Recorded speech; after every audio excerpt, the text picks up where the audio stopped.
હરણીનો બદલો ભાગ 5 રાતનો ઉઘાડ. વરસાદી રાત હતી. નૈનીતાલમાંથી પાછો ફરેલો ઇન્સ્પેક્ટર સિંહમ બરોડા પહોંચી ગયો હતો. તેના મનમાં અનેક પ્રશ્નો. રોહિત મલ્હોત્રા કોણ? સરકારના માણસ કે ગુનેગાર? અને એ ડેમવાળી છોકરીનો હાયાવાળો અવાજ જે હજી પણ તેના કાનમાં ગુંજતો હતો. હરણીનો બદલો હજી પૂરો થયો નથી. અંધારાની ચેતવણી. રાતના 2:30 વાગ્યે સિંઘમના લોજ રૂમની વિન્ડોમાં પથ્થર વાગ્યો. બહાર જોયું, કોઈ નહોતું. ફક્ત એક લાલ કવર પડેલું હતું, જેમાં લખેલું, જો સત્ય જાણવા હિંમત હોય તો આવકાલે મધ્યરાત્રે જૂના હરણી રિસોર્ટમાં આવજે. સિંઘમ એકલો નીકળી ગયો. ડેમ પાસે પહોંચતા ધુમ્મસ, તૂટેલા દીવા અને દૂર કોઈ અજાણ્યા લોકોના શેડોઝ. અચાનક ઠંડો પવન ફૂંકાયો અને પાણીમાંથી એક માણસ બહાર આવ્યો. સિંઘમનું દિલ ધડક્યું. એ માણસ જીવતો હતો કે? તે બોલ્યો, મારો ડર ન રાખો સાહેબ. હું એ પ્લેન ક્રેશનો એકમાત્ર બચેલો માણસ છું. સિંઘમ ચોંકી ગયો. એ જ પ્લેન જેમાં મંત્રી મરી ગયા હતા. હા સાહેબ. એ ક્રેશ અકસ્માત નહોતો, એ પ્લાન હતો. તે વ્યક્તિનું નામ હતું અજય દેસાઈ. અજયે કહ્યું, મંત્રી ભ્રષ્ટાચાર બહાર લાવવા જઈ રહ્યા હતા.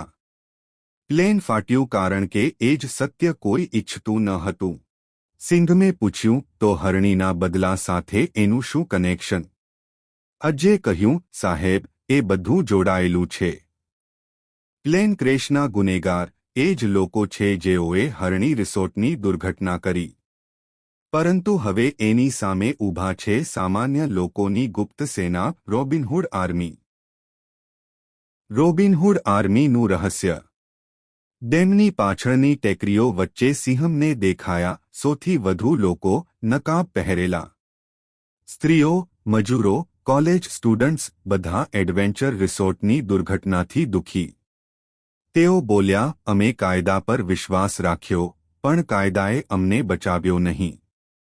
હવે અમે જ ન્યાય લાવશું.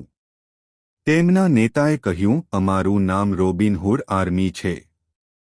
અમે ગરીબોની તરફથી લડીએ છીએ, લાંચખોર નેતાઓ અને ગુનેગારોને તેમના જ રીતે સજા કરીએ છીએ. સિંહમની આંખોમાં અદ્ભુત શાંતિ આવી. તે બોલ્યો, તમે કાયદાથી બહાર છો, પણ તમારું મન કાયદાથી મોટું છે. હું તમને અટકાવીશ નહીં. પણ એક વચન આપો, નિર્દોષને કોઈ નુકસાન નહીં થાય. તે રાત્રે રોબિનહૂડની પ્રતિજ્ઞા થઈ, અમે અંધકારમાંથી ઉગેલા પ્રકાશ છીએ. અંતિમ સીન. સવારના કિરણોમાં ડેમની બાજુએ સિંઘમ ઊભો છે. પાછળથી અજય દેસાઈ બોલે છે, સાહેબ, હવે તમે કોની તરફ છો? સિંઘમ સ્મિત સાથે કહે છે, હું હવે સત્યની તરફ છું. અને હરણીનો બદલો હવે લોકોની જ લડાઈ બની ગયો છે.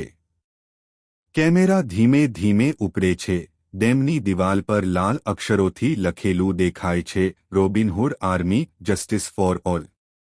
દોસ્તો, ગરીબો અને શોષિતોને બચાવતી એક સેના. રોબિનહૂડ આર્મી એક નવી સિરીઝ ટૂંક સમયમાં.